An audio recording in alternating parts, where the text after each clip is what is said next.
अब हम राष्ट्रगान आरंभ करेंगे। आप सबसे अपने स्थान पर खड़े होने का हम सादर अनुरोध करते हैं।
सिक्किम विश्वविद्यालय के संगीत विभाग का बहुत बहुत धन्यवाद।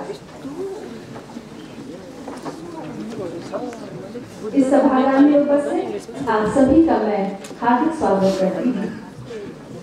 यह हमारे लिए अत्यंत गौरव का क्षण है कि भारत देश के वित्त मंत्री माननीय श्रीमती निर्मला सीतारमण जी हमारे मध्य उपस्थित हैं। देश के विकास में आपके द्वारा दी जा रही सेवाएं बहुत सराहनीय हैं। आपकी उपस्थिति हम सब के लिए संबल एवं प्रेरणादायी है। विश्व की सशक्त महिलाओं की जब भी गणना होगी उसमें आपका नाम बड़े सम्मान के साथ लिया जाएगा। मैं सिक्किम विश्वविद्यालय की ओर से इस कार्यक्रम में आपका हार्दिक अभिनंदन करती हूँ।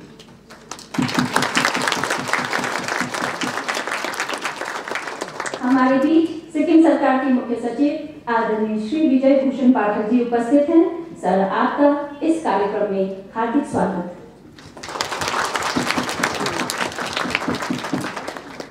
हमारे मध्य सिक्किम सरकार के अतिरिक्त मुख्य सचिव आदरणीय श्री रविंद्र तेलांग जी उपस्थित हैं।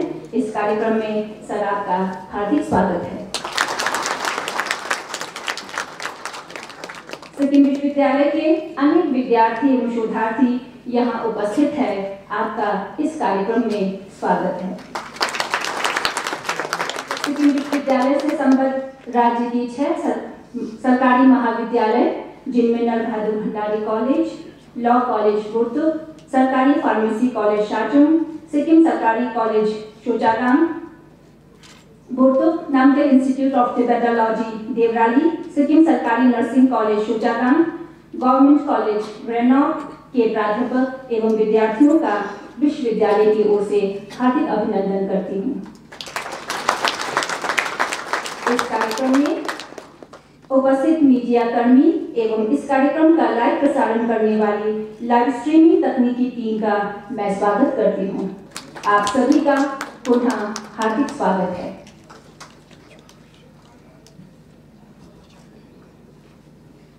अब मैं सिक्किम विश्वविद्यालय के माननीय कुलपति प्रोफेसर अविनाश खरे जी से आग्रह करती हूँ कि वो आज की मुख्य अतिथि श्रीमती निर्मला सीतारमण जी का बुके, खदा एवं मोमेंटो प्रदान कर स्वागत करें।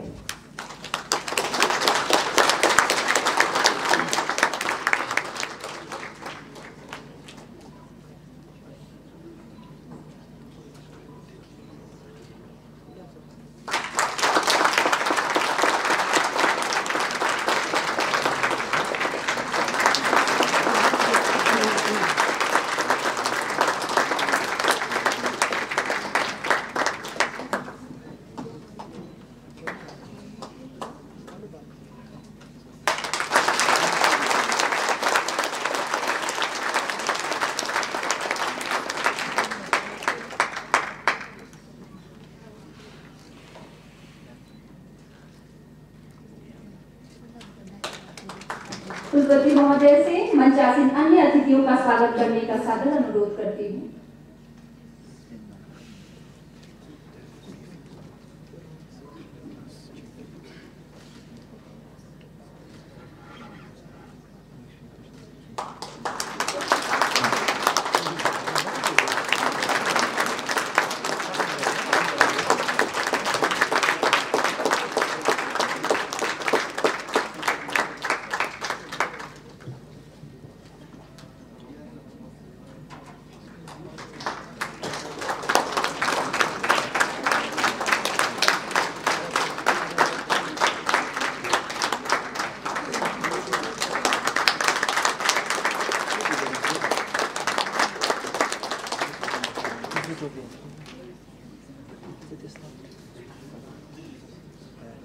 कुलपति महोदय का बहुत बहुत आभार। अब मैं विश्वविद्यालय के कुलसचिव आदरणीय कामेश्वर राव जी को कुलपति महोदय के स्वागत हेतु मंच पर आमंत्रित करती हूँ।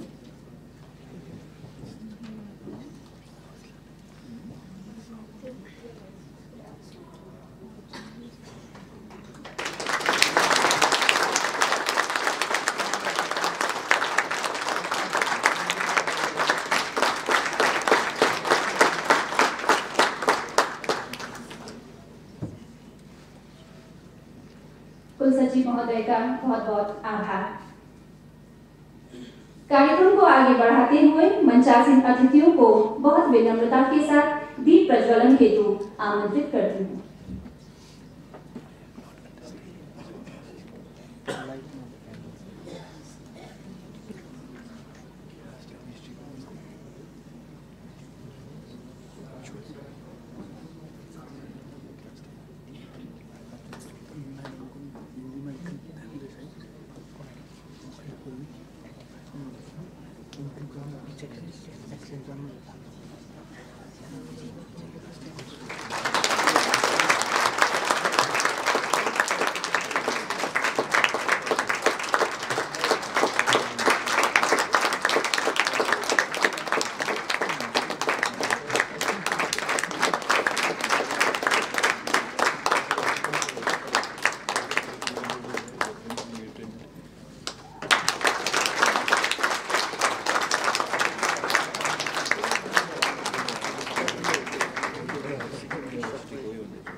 आप सभी के प्रति हम बहुत आभार प्रकट करते हैं।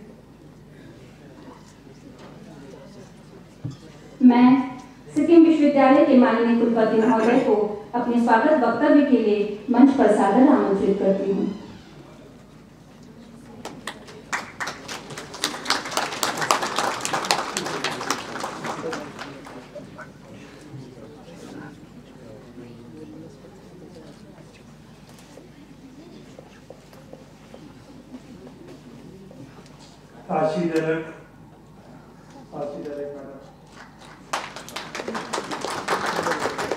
सिक्किम विश्वविद्यालय में आज वित्त मंत्री माननीय निर्मला सीतारमण जी को हार्दिक स्वागत कर रही हूँ।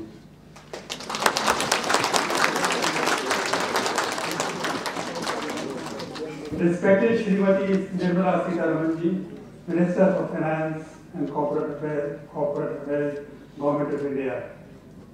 Shri Vijay B. Pathak, Chief Secretary, Government of Sikkim. Shri Ravindra Telang, Additional Chief Secretary, Education, Government of Sikkim. Faculty members and my dear students of Sikkim University.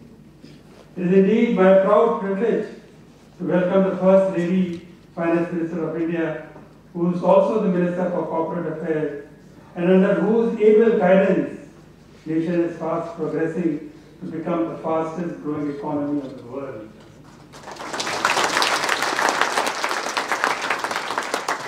She bears the burden of maintaining and furthering the economy of not only the largest, but also the oldest democracy of the world, as has been pointed out on several occasions by our Honorable Prime Minister Shri Narendra Modi ji, when he called India as the mother of all democracies. Shrimati Sitharaman not only holds the distinction of being the first full-time Finance Minister of India, she also was given the responsibility of being the first women Defence Minister of India. And ladies and gentlemen, let me tell you that it was during her tenure that the permanent commission was given to women officers for the first time in combat forces.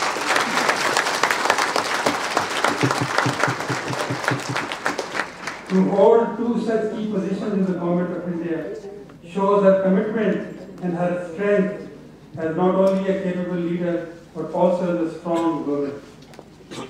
Madam, words cannot express the joy we are feeling to have you amongst us.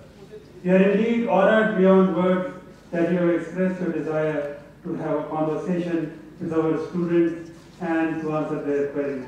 Thank you, Madam. Madam, Sikkim University was established by an Act of Parliament in 2007 and has started functioning in 2008. It is comparatively a new university which was started with the intent of providing quality education to the people of this beautiful and scenic state. We all know that Sikkim is an organic state, and Sikkim University is also playing its part in maintaining this status by imparting training as well as promoting organic culture through its various outreach programs with the state government. Madam, one of the notable milestones of university is the introduction of saffron farming in Sikkim, which was hitherto unthinkable in the state. Department of Horticulture, along with the state government, has made this a possibility, and very soon, Madam, we will start promoting it amongst cultivators and farmers, which will help in the economic growth of the farmers as well as of the state government. Since its inception, the university has met all the challenges with positive attitudes. Our greatest challenge was and is our own campus, as right now, Madam, we are scattered in 40 rented buildings. But I am happy to inform you that with the release of sufficient finances from central government, we are able to speed up the work, and at present, 3 learning departments have already been shifted to our permanent campus in Yangyang. And very soon, Madam, the majority of non-lab departments will be shifted. Madam, as the Vice Chancellor of this fast-growing university, it is my proud privilege to inform you that in the last 5 years, our placement with government as well as private sector has increased manyfold, and our students are also engaged in conducting meaningful research. They, as scholars, are establishing themselves at national and international level, and many have had the opportunity to present their research findings in academic conferences abroad. Our faculty members are regularly inspiring the young generation by not only being the role model in the research themselves, but also by guidance in research. In the end, I would like to add that under the able leadership of our Honorable Prime Minister, Shri Narendra Modi ji, and the guidance of such exemplary ministers such as yourself, Madam, the day when Bharat will lead the world from front and will achieve its status as Vishwa Guru is not very far.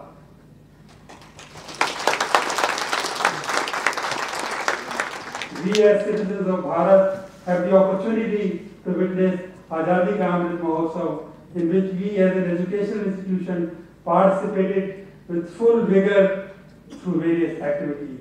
And now as nation has entered Amrit Kal, the period when we strive to achieve the dreams of millions of our compatriots, to gain freedom from mentality of servitude and to take the nation ahead. I look towards the greater role of educational institutions in promoting the sense of national identity as well as responsibility amongst young generation, so that our dream of a developed nation is soon achieved.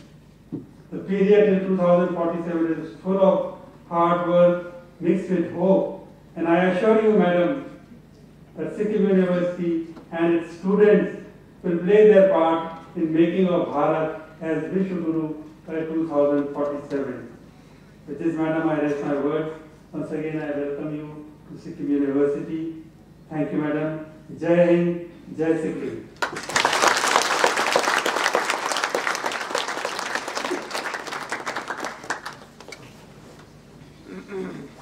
Sir, आपका बहुत बहुत आभार। अब मैं बहुत सम्मान के साथ आज के हमारे मुख्य अतिथि परम आदरणीय श्रीमती निर्मला सीतारमण जी को उनके उद्बोधन के लिए सादर आमंत्रित करती हूँ।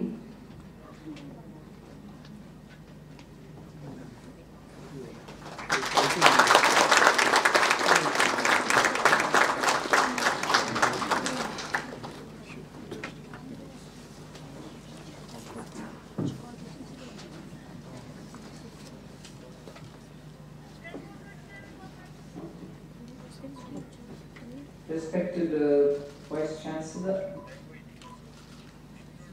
Chief Secretary of Sikkim, Mr. Telan, Registrar of Sikkim University, faculty, and also dear students. I didn't expect this many of you, and from so many different institutions. So extremely glad to be here to interact with you. In fact, I start with a note of appreciation for the excellent Hindi that Compare is speaking.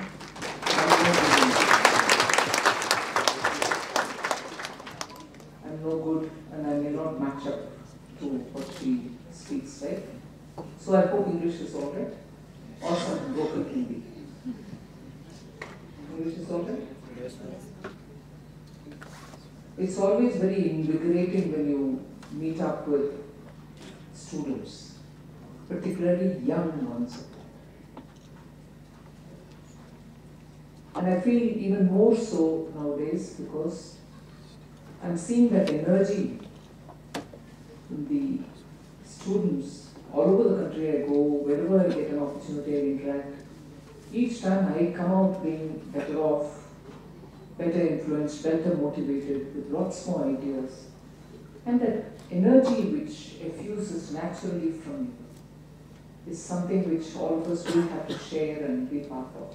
It helps us, and I think therefore I'm happy to be here to exchange some thoughts. And I'm not going to talk on the budget because I've heard, I feel you've all heard about the budget, of the budget, the contents in the budget and so on. Unless of course during the interaction you want to ask something, which I'll be happy to answer. But this occasion to meet and speak up to you all is special because India today has the largest number of youth population anywhere compared to any country in the world. And that is the youth which is so red-winged to move forward as quickly as we can, as speedily as we can. And therefore this address of the Prime Minister on August 15th saying we should move forward. This is Amrit Kaal. Move forward for what? Move forward aimlessly? No. Move forward with an aim that by the year 2047, India should be a developed country. We should have more reasons to see why we have to be here and serve the country and enjoy the results by the time we reach 2047, when you will be in your prime productive age. And for that he said, and for that, did he leave it at that and say, all right, all of us will work towards it and therefore move forward? No. He reiterated what Honorable Vice Chancellor said. He said, what are those 5 things we should keep in our mind? And he elaborated it. The essence of that is,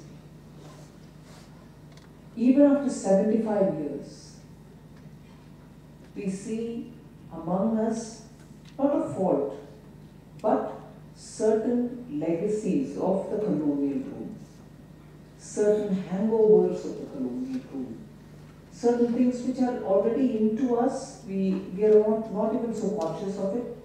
And as a result, the call given by the Prime Minister is all of us should get that out of our system. We should be so much more ourselves, us Indians. Each of us have contributed in some way or the other. And standing in Sikkim, one big contribution that you did, much before the world started doing all organic. You said my entire state is organic. And I announced it. Did you think that the world is going to speak about it after you said it? Did you think that that's the in thing now? Did you think that's the message for the climate? No. You knew it all and you said, here we go. I can tell you that our state is organic. That is the kind of self-confidence which the Prime Minister is talking about. You have so much to contribute, each one of us. And so why the hangover? And why should that hangover bog us down? make us feel as though, maybe we can't do this, maybe we can't achieve that, maybe, no maybes, you can. You are capable. Inherently, you have the endowments and capacity to do it. All that we need is to have that push and collective will. It is no good if somebody keeps saying something and does his own or her own, and the rest of us are not even linking with that. Sikkim thought it is possible for them to contribute, and therefore all Sikkim came together. And much before anybody could do, the collective will moved Sikkim to say, here we go, we are the organic state. That collective will and a leadership and a visionary leadership are all reflective of removing the colonial baggage from our head. There are leftovers even now, but each one of us will have to make the conscious effort to get that out. Now in between there can always be a lot of things, but this section needs more attention, that section doesn't get attention, this section got it but not enough. All this will keep coming. A part of a societal voice will necessarily speak all this. But we shouldn't get too bogged down by it because they are part of growing. We should help one another. That is why when we say we believe in Sabka Saath, Sabka Vikas, we don't want to neglect anybody. Unknowingly too, we don't want to let anyone be out of the mainstream. So Sabka Saath, Sabka Vikas meets your constitutional requirement that you don't differentiate between this person and that person. You have to deal with everybody equally. So when voices come saying, no, but we should get the first right, or they should not be ignored, or they have been ignored, we should take them seriously and try to bring them on board. We can't ignore anybody. But if there are voices saying you're deliberately ignoring somebody, no, please. We should please sit with them and convince them nobody gets excluded. And we should make effort to say nobody should get excluded. Sheer words will not help. And that is why if you see from 2014, in a street if there are people here, not there, but next to that, deserving of some kind of a basic amenity. The road reaches all of us. But this house doesn't have electricity, this house doesn't have a gas cylinder, that house doesn't have a bank account at all. We didn't look at the creed, language, skin color, religion, none of that. Everyone got what basically they should get. And there we didn't label this house is so and so and therefore I'm giving it to you. That house is so and so and therefore I'm giving it to you. We didn't label anybody. They are all Indians. You need to get it, you get it. I'm not worried about your language or skin color or religion or anything. Is that not what truly the Constitution wants? Is that what not the Constitution's directive principle tells us? As opposed to the system, it says, oh no, this person has a certain complexion, so first priority be given there. There could be a person without that complexion who will be there, who is also deserving. He is somewhere at the bottom of the list. Here is this person getting it first. Is that divisive? Is that not going against the constitutional beliefs? So what you find between 2014 and today is we are agnostic about what that person is, but if he's got eligibility, it should reach it. And that is where this one simple slogan of Sabka Vikas, Sabka Saath, Sabka Vikas, Sabka Vishwas. So everybody should get the confidence that I will also get what is due to me. I won't be left behind because unfortunately I am not that complexion, that colored, that languaged person. So these artificial divisive lines are not there. So Sabka Vishwas is acquired by, without difference, doing everything that you need to do for everyone. But can it be just the government who does it? No. It has to be with all our efforts. And that is why the last bit is Sabka Prayas. We all will have to work during this Amritka, so that by 2047 India can be that India which you all can be proud of, which all of us surviving then can be proud of. So that is where when youth ask me, saying what is there in this for us, it's all yours. It's all yours for taking. But if you don't take it, and for some odd reason somebody has put into your head saying it should be given in a platter to you, it should be given in a platter to everyone. Or everybody should come and take it for themselves. It's our country. We have equally the right to that. But yet, that right also has a bit of obligation, duty. That was lost for some time in this country. It was right for people to think, right meaning as wrong, as not wrong, right and wrong. In that sense, I'm saying it was right. Not in the sense of haq. So it was right to think we need good roads. It was right to think, why is this country growing so slow? Why can't we grow fast? It was right to think, should we have basic electricity in the streets of our roads so that all of us feel safe? It's all right. All A-double-L, right. It's all right. But in that, if we are the first fellows to protest on the road and break the light because we are unhappy with something to do with the government, if you are the first fellows to say, in my house I want a special cable coming in, so beautifully laid road of yesterday, I will be the first fellow to dig it up, have that connection given, and put some mud on it and finish. Nobody knows in the street because I did it in the night. हक है, मगर आपकी duty क्या है? So there is a role for all of us in this growing India, and in that, positivity is what is going to be contagious. Positivity is what is going to make all my friends think, she's right, she's talking sense, and she's not toxic about anybody. So I think there is a common interest. All of us will, take care, we like to work together. But the moment you start doing this digging of the road in the night, but next morning criticizing me, kya hai hamare road se kharab hai, you know that the person's intent is different. We don't want to be in that class of Indians.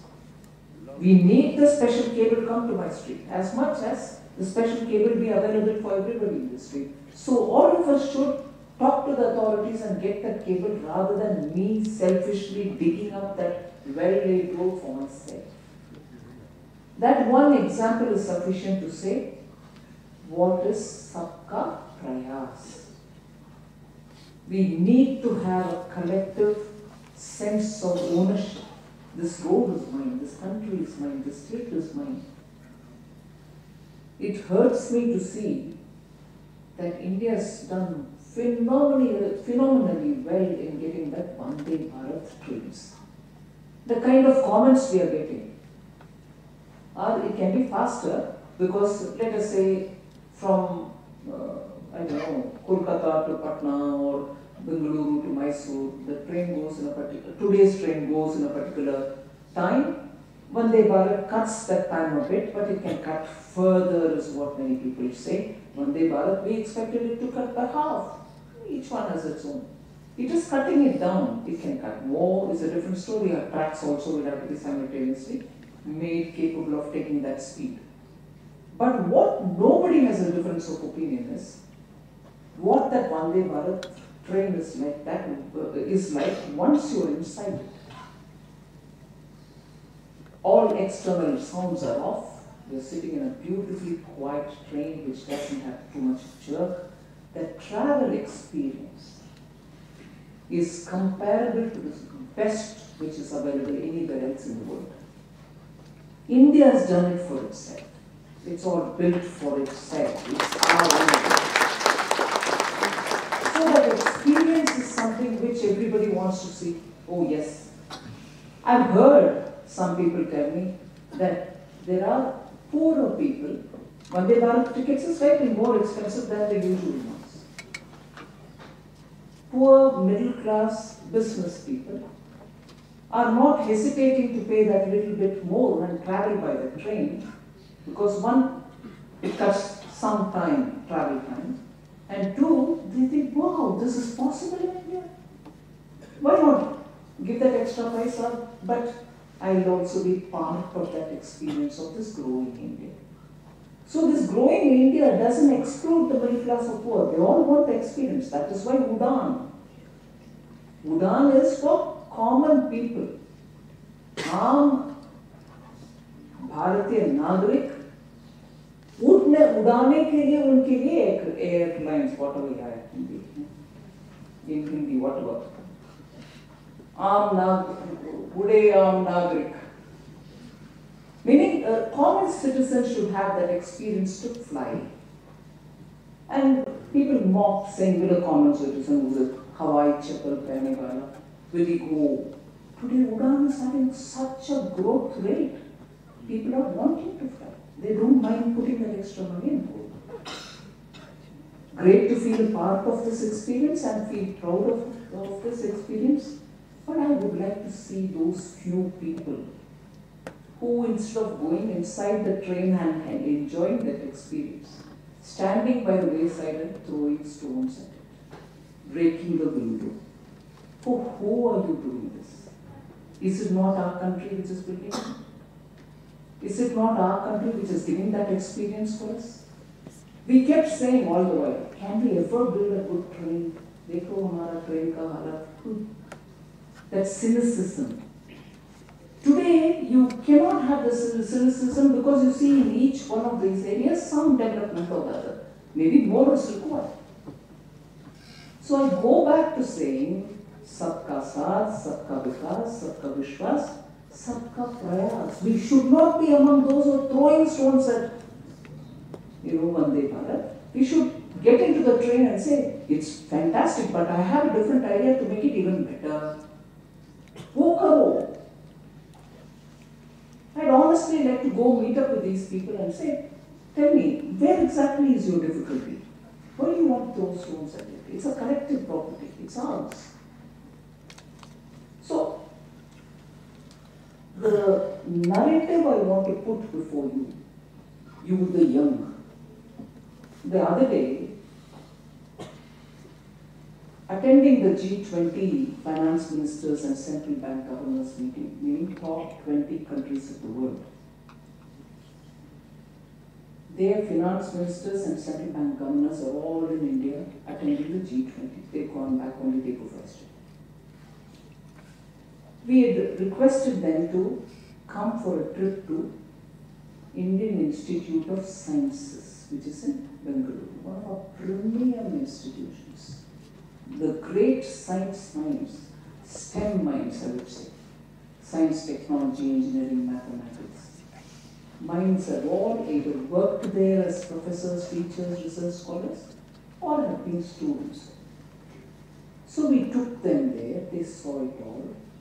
And Bengaluru being a city of startups, we invited some startups to come and display and also say what their innovative idea has done.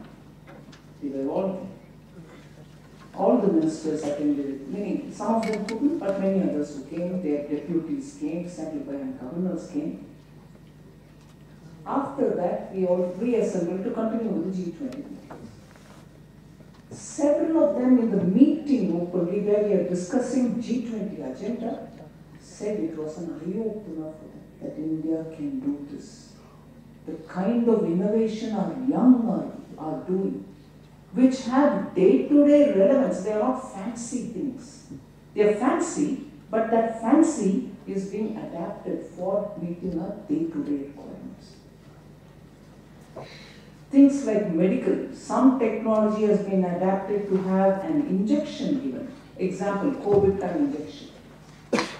Now doesn't need, according to the startup, now doesn't need a needle. They have a kind of a metallic steel, I think, or some metal. Some kind of an instrument which has a blunt, flat head, which if kept on the skin and a certain kind of a wave is made to hit at it, no pain, but hits at it, the wave carries that medicine through your, let's say, sweat holes and goes into your system without a pinprick and cause far less. No pinprick. I know many people, oh God, no more of that. It's a beautiful application of high technology for common medical purposes. There were many more like that. Drones kept there, all made by our young, and some of them who are not even more than 22, 23 years. Which we adopt now, not just for aerial survey, but today the policy has also enabled it. They can deliver a certain payload of heavy books or something, medicines in far-flung areas, essential goods for far-flung areas. Agricultural field now getting sprayed with the organic liquid farming materials on through the drone. These are all now being done in India. And the payment systems, digital currency. There was a stall which I went and actually did it for myself to see how digital payment happens. They were all done by Indians. From the conceptualizing of the idea to the final making of the product. The payment system, we showed them what Indians have done in terms of creating digital public platforms. They are all in Government of India own platforms, but private innovators can join on it. We've scaled it up. Today, 40% of all digital payments which are happening in the world is happening in India.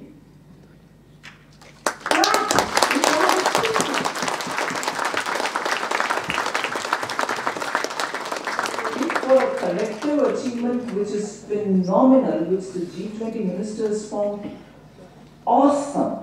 I'm not using the word awesome nowadays. All of us say, oh, that's awesome. Yeah. Awesome. Yesterday I had an awesome meal. It had momos in it. Awesome. It's become very commonplace. But in this context, when the ministers who came from abroad, they said, awesome, honestly. The scaling up. All within a matter of 6 months, we could deal with vaccination of all our citizens at least once.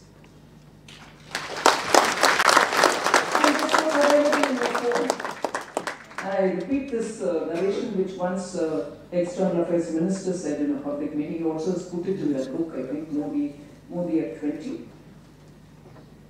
During the COVID, when he was traveling, he was just traveling, and at the border, international border, he was stopped and said, do you have certificate to say that you were vaccinated? Otherwise, we will not allow you to enter. He said yes, took out his phone and showed it on his phone. His son was traveling with him, who's, I think, a US citizen. He took out his purse, took a paper, unfolded it, and said, a developed country giving certification through piece of paper, and India shows it on the phone saying, it's not just one word. It says, Nirmala Sitharaman on this date took which vaccine, because they also asked, some vaccines are not certified. Some country has a vaccine which it used compulsorily, but till today they are in lockdown. I'm not naming any country. But here, which vaccine, the name, scientific name, and the brand name, in which hospital did I take it? Suppose I forget, Next time I have to go back to have the second dose. It tells you there itself which dose did you take, and therefore the nurse or the doctor will know that they can't give me a different one for the second dose. All in a phone. India's achievement. The globe is looking at it saying, you managed to do this during COVID? You managed to have a vaccine of your own made for COVID, during COVID? So these are not small achievements. You're all part of it. We all should own it and feel proud about it. We are capable. We are capable. So why not have Sabka Prayas? Build this country. It's yours as much as it is mine. No more cynicism. So, let it not be a monologue. Bounce off your questions. Thank you.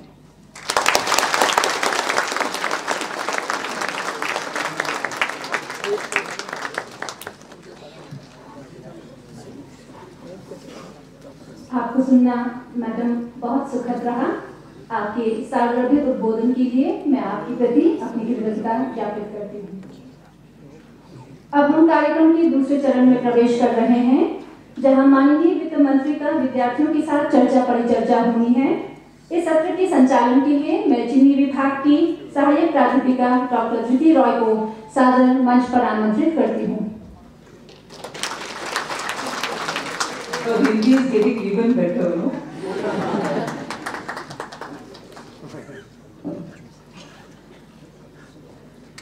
Thank you, Dr. Bhutia. Namaskar and a very warm good evening to our Honorable Union Minister of Finance, Madam Sikkim University, our eminent dignitaries on the dais and the august gathering here. At the very outset of this second session, on behalf of Sikkim University, we would once again like to express our heartfelt gratitude to Honorable Madam for having so graciously offered her valuable time and her time presence to interact with our students. Honorable Madam, we are very grateful to you for this. Now, with your kind permission, Honorable Madam, we may proceed with the interactive session. In the audience here, we have 300 students from various departments and programs of Sikkim University and its affiliated colleges. The format of the proceedings of this session shall be as follows. This shall be a question-answer session where student participants shall put forth their questions to Honorable Madam for her kind observations, comments. Students may kindly raise their hands, briefly introduce themselves along with their institutional affiliation, and then place the question before the House. We also request the questions to be kindly brief and non-repetitive. And others request also for students to kindly lend a patient hearing to Honorable Madam when she responds to each of the questions before you pose the next question. And may I kindly request that the decorum of the House may strictly be maintained. Now, with the kind permission of Honorable Madam, here's a call for the first question, please. Yes, please. Adab, ma'am. A very good evening to Honorable Ma'am and all the dignitaries present here. My name is Hera Iqbal. I am a PhD student of Department of Management of Sikkim University. My question to you, Honorable Ma'am, is how will the budget help to boost industrialization in the Northeast and also increase employment opportunity in the region? Thank you. See, this budget and also at least 2 or 3, 4, it has provided specific funds for connectivity improvement in Northeast. And you notice that in spite of all the long delays, projects are getting completed, whether it is having a railway station, railway line coming to each one of the states which didn't even have a line coming. Similarly, every state to have airports and some having such cargo terminals with which your products from the Northeast can all get aggregated and exported. And similarly, night landing facilities being brought into airports further also looking at providing livelihood-based, the PM Divine scheme that we're talking about for the development of Northeast, the specific particular scheme which was brought in last budget, was with an intention of improving livelihoods. So where you can invest to have something developed as an industry or some activity, like for instance, I'm only taking a random example, not to promote one state versus the other. I'm taking one random example which comes in my mind. Tripura had a particular tree from which the bark of the tree comes out to be put on gold. It's a traditional, what do you call, aromatic, smoke creating thing. That cultivation had commenced in in Tripura. Today, great impetus is being given for them to expand on it. It has a particular name, and that name is it's a natural product where the tree grows and a particular worm which is put into the tree's bark creates a certain kind of a biochemistry with which, after the worm nicely develops into the trunk, it doesn't hurt the plant, but the trunk becomes usable as a flavoring ingredient, aromatic ingredient. It has its particular name, I'm not able to get it now. So, and availability.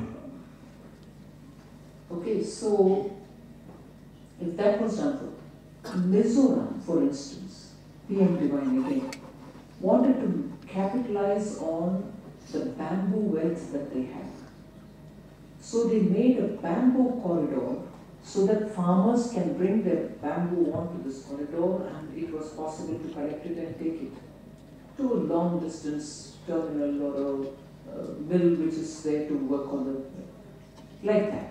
So, whether for livelihood generation, which means some investment for some industrial or productive activity, or whether you're looking at particular unique special activity which could bring wealth of that state out, railroad connectivity, and now because the inland waterways has improved, you saw that India built tourist cruise reaching Dibrugarh probably tomorrow, day after. 51 days I think it took from Benares to come downstream on the Ganges, get it into Bangladesh, then move upstream Brahmaputra. It has reached that far. So these are all ways in which Northeast economy is being revived. So just not one question of are you giving industrial incentive or not, but look at the various ways in which the state is allowed to bloom on its own. There are more I can say, but and similarly, the projects of Northeast states till now have maybe few and far between external aid, meaning we take loans from ADB. Government of India takes it but passes it to the states.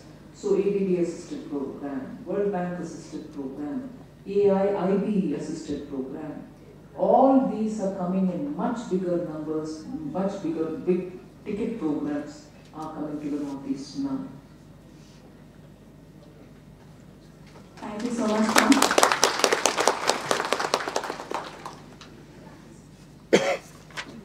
Thank you, Ms. Sarah. May we go for the next question, please? Yes, please. Good evening, Honorable Ma'am. Please sit down. Sit and talk.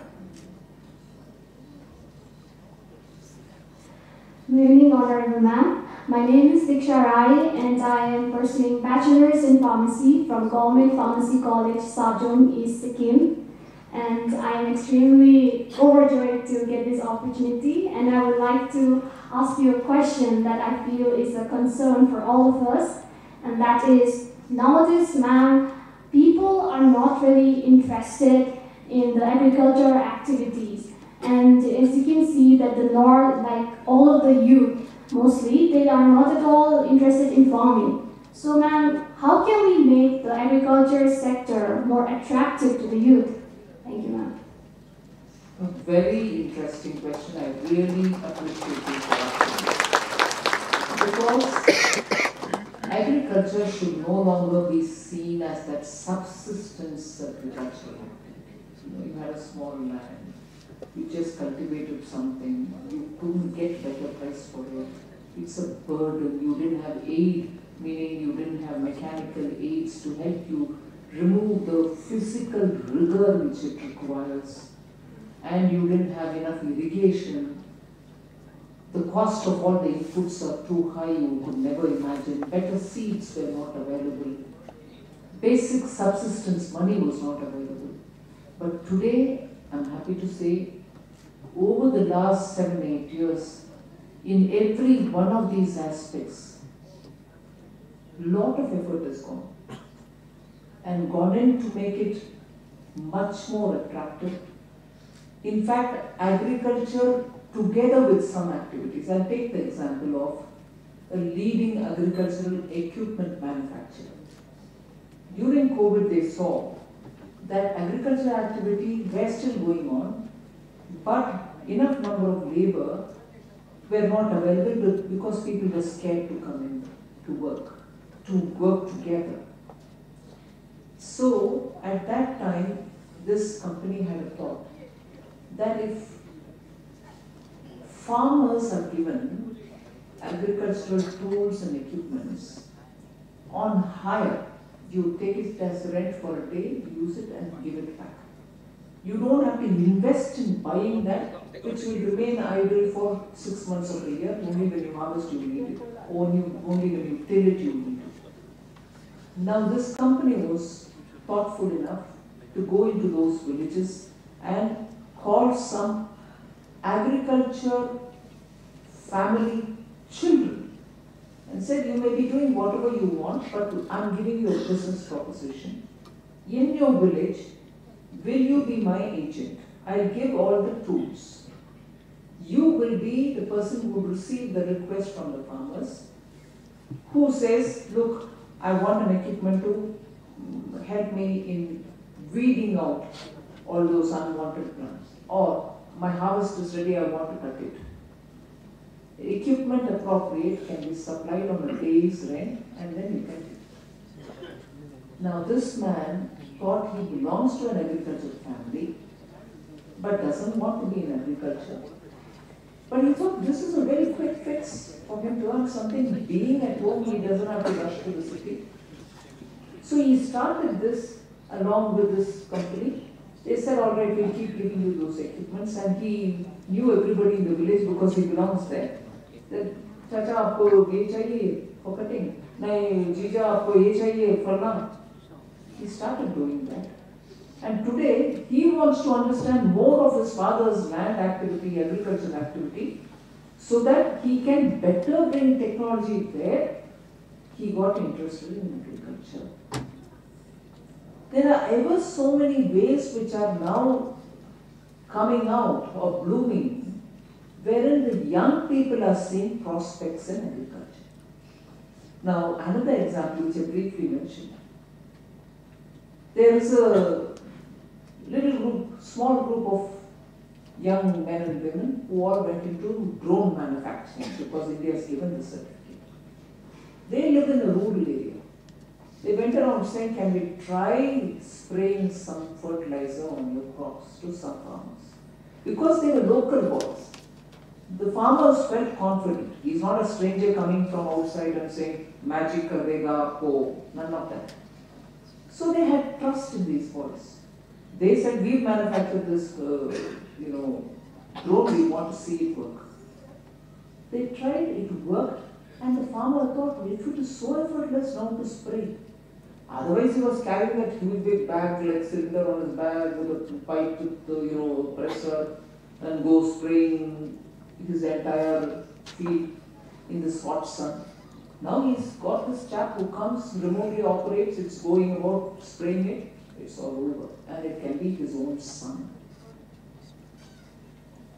So, and the repairing of these drones, if there's a problem, is also happening in villages now.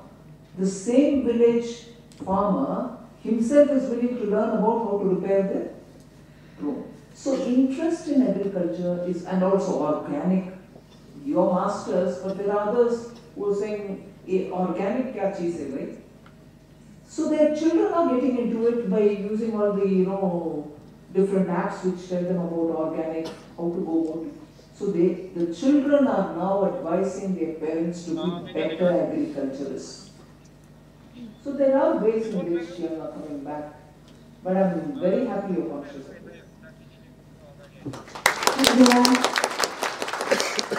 Thank you, Ms. Ryan, for posing that question. May I now invite the next question, please? Yes, please. Good evening, all. Good evening, ma'am. It's a very honor to have you here. It's a warm welcome to the dignitaries, the Hon'ble Finance Minister, our all the classmates who are present over here, all the mates here. I'm taking the cue from your speech right now, the G20. India being the presidency for this year, G20 meetings, how well are we prepared for the global economic crisis to strengthen India's role in the economic world order? And also, what are the government initiatives for the sustainable development now? Thank you. How well we are prepared is explained by the fact that that year, which is 2021, I think, that year when global fertilizer prices went up, hit the roof. And we import fertilizers. Most of what we consume is imported. And when the prices went up so much, we still had to import. We couldn't tell the farmers, sorry, it has become 10 times more expensive, I can't buy it. We still bought it. Did we have a preparedness in the sense of that year's budget when it was tabled in the parliament? Did it anticipate a fertilizer price shoot up like that? No. But we had to make provisions so that the farmers are not going to be starved of fertilizer that which their land needs. So being prepared is also a question of how much can you predict what is going to happen, and even if you can't predict, will you be able to manage the situation? So in the last 3 years, you must have seen how Prime Minister Modi has been meeting up with people, meeting up with different kind of stakeholders, understanding what's happening everywhere in the world, and slowly also making our systems ready for it. So I can only say we are ready as much as we are ready, but something which comes up for which we didn't have a clue, we'll still have to manage the situation. We are quite on the toes on it.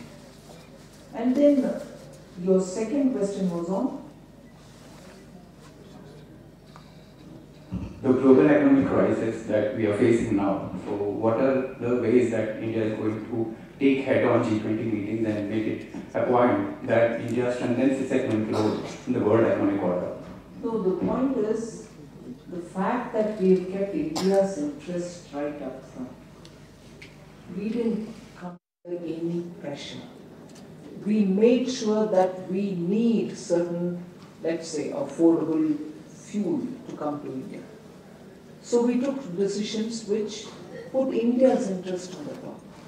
Similarly, you saw the Prime Minister immediately launching into action to get our students who were caught up in Ukraine, particularly in the war-torn parts.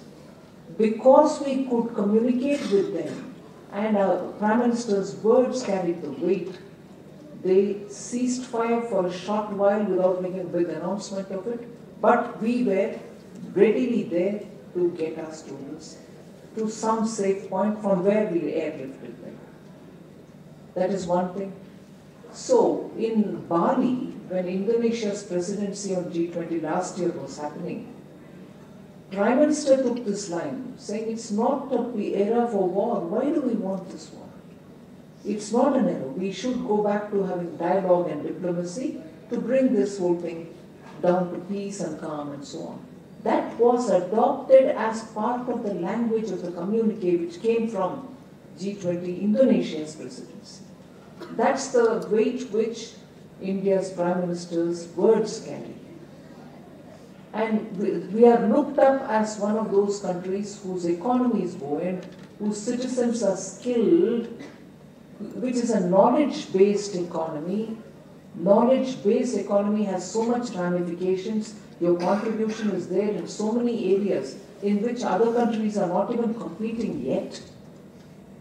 So these are the ways in which your global leadership position is getting strengthened. Thank you so much, ma'am. Feedback. Requesting students to please introduce yourselves. Dear student, we don't have your name with us. If you can identify yourself. Sorry for confusion. Ma'am, this is Archie Naidu from Andhra Pradesh, doing Masters in Peace and Country Studies, Sikkim University, ma'am. Thank you, Mr. Naidu, and maybe invite any other question. Next question, please. Okay, the gentleman over there. Kajidile, Hamimo, and Namaste to Honorable Ma'am, and all dignitaries and student present here. My name is Damian Sepa from Namga Institute of Geology, and my question to Honorable Ma'am is, on broadband connectivity in Sikkim is not up to the mark when it comes to digital literacy, online banking, and e-commerce. So what steps can the government take to improve connectivity, ma'am? Thank you. Just briefly, the optical fiber cables are now being laid, and also it is being laid in such a way that in a village, the school, the post office, the bank, the hospital, all of them will be connected, the panchayat and everything else. So the focus being that those who use it will first have the school. The school, if it gets an optical fiber connection, it is going to have a better internet connection. So work is going on that. The BSNL particularly, and talking in Sikkim, that is, on the border vibrant village program, which is the border villages, we are trying to do work on all aspects of connectivity in those border villages. One of the connectivity related thing is the teleconnectivity. So if it is not good now, you say, we'll certainly have to, because the programs have started on vibrant villages, we will be improving it as we go on now.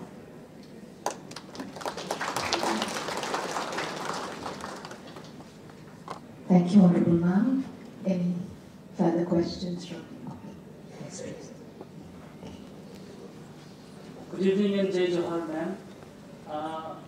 I am Christopher Tilke, pursuing my PhD from the Department of Economics, Sikkim University.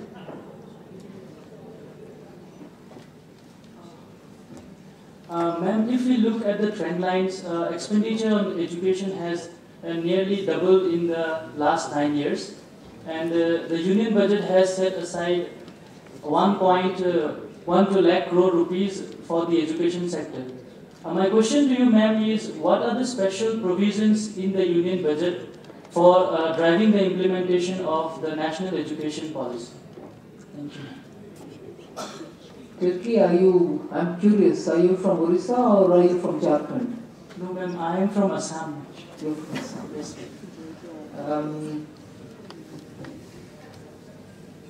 You're right, the national education policy has had a great reception. People have readily accepted it, and many universities are now moving to be totally compliant with the NEP. The budget this year for education has also had an increase. Last year we crossed the 1 lakh crore. This year we've increased it further from there.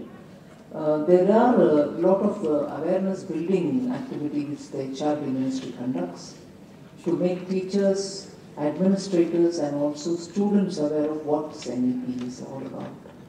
So through that, the ministry is given enough flexibility for itself to spread the NEP faster, speedily, so that the benefits of NEP reach the current set of students who are in the university.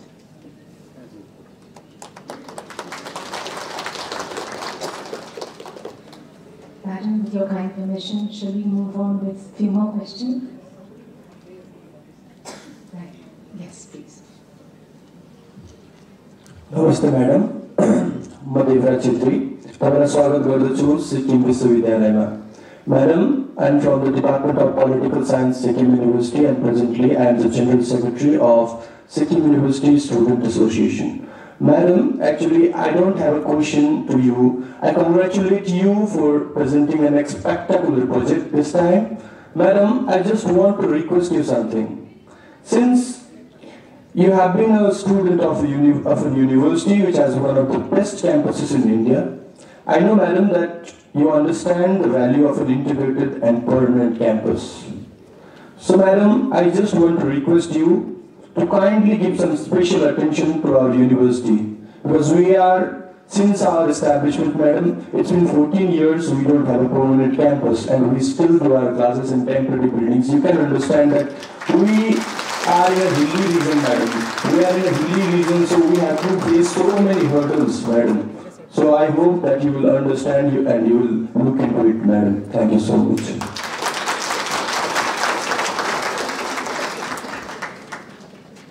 Chiefly, right? I understand why you are elected to the student union. Gosh, you're a real popular guy and you raise such institutes which are hit with the students. No? But you're raising a very valid point. I fully agree. I fully agree. Universities need to have their campus at the earliest. Students should not be going from pillar to post to attend their class, the labs, their whatever lectures and so on. We will definitely, I'll convey this message to the HRD ministry. Well, you've elected a right guy, man. Yeah? Very good. Thank you so much, ma'am.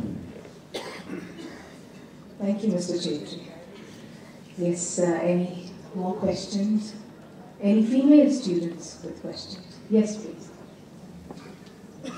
A very good evening to one and all present. I'm Sofia Sebastian, a PhD scholar from the Department of Computer Applications, Sikkim University. Honorable Ma'am, over the years, we have witnessed that our tribal communities have been slowly losing their cultural heritage to the effects of urbanization and change in lifestyles.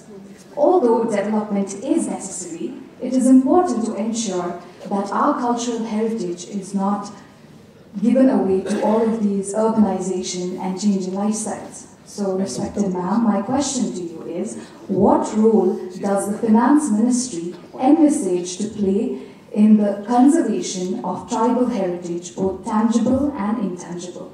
Thank you, ma'am.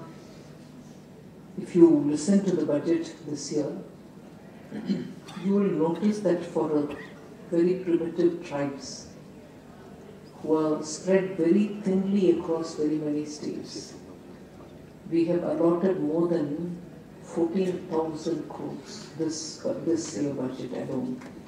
And they are very small in number.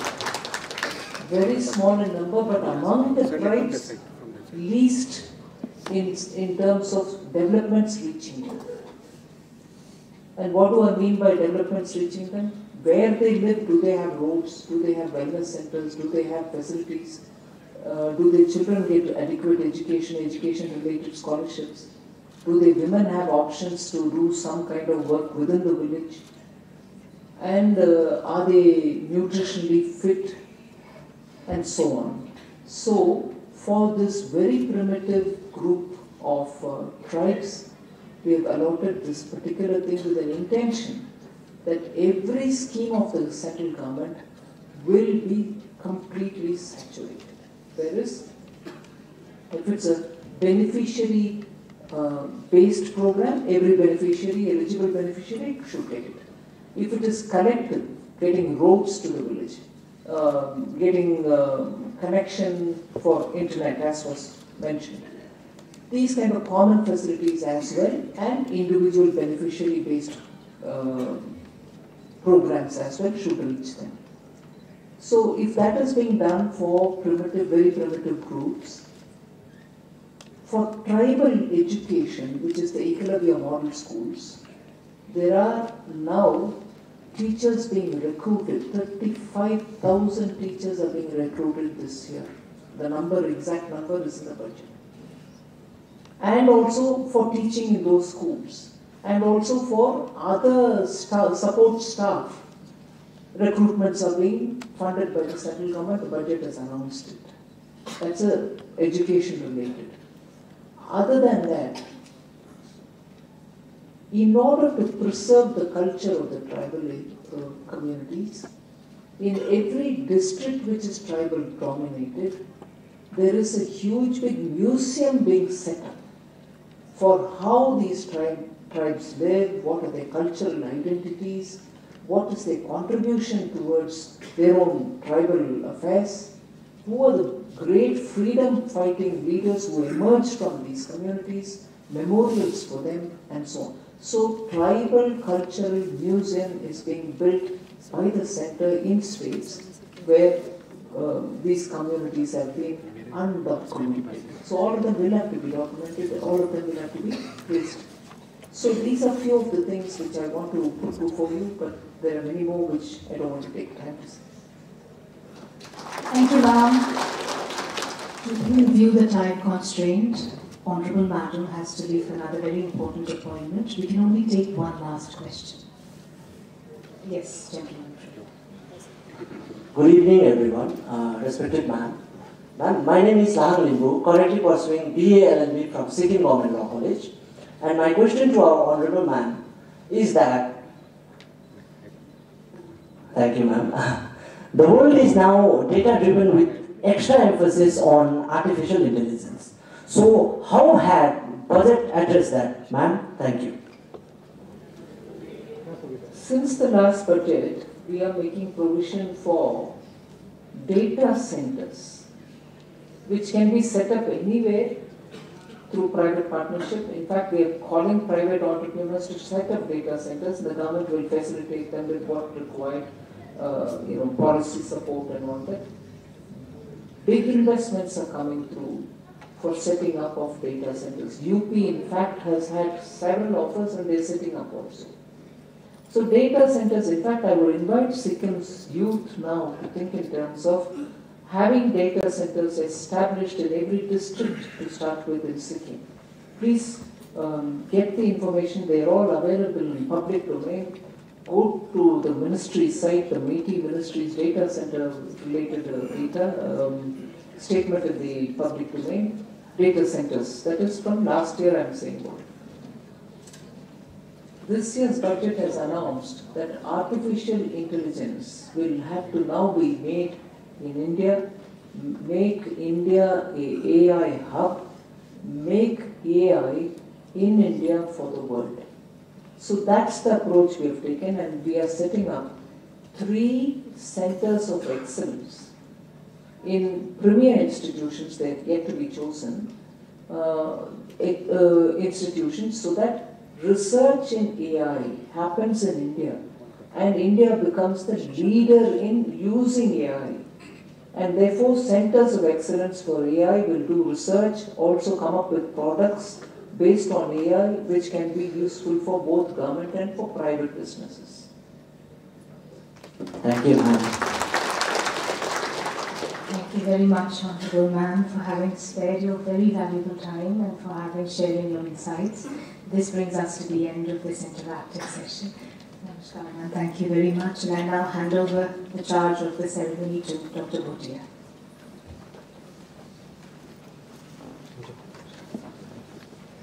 धन्यवाद doctor धृति।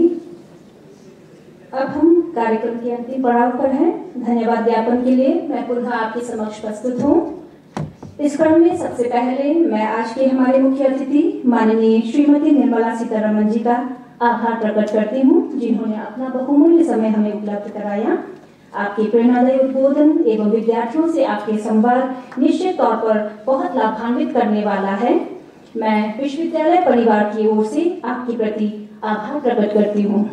भविष्य में पुनः आपका सानिध्य मिलेगा ऐसी अपेक्षा करती हूँ। आपके सभी संकल्प पूर्ण हो, इसी शुभकामना के साथ आपका पुनः आभार।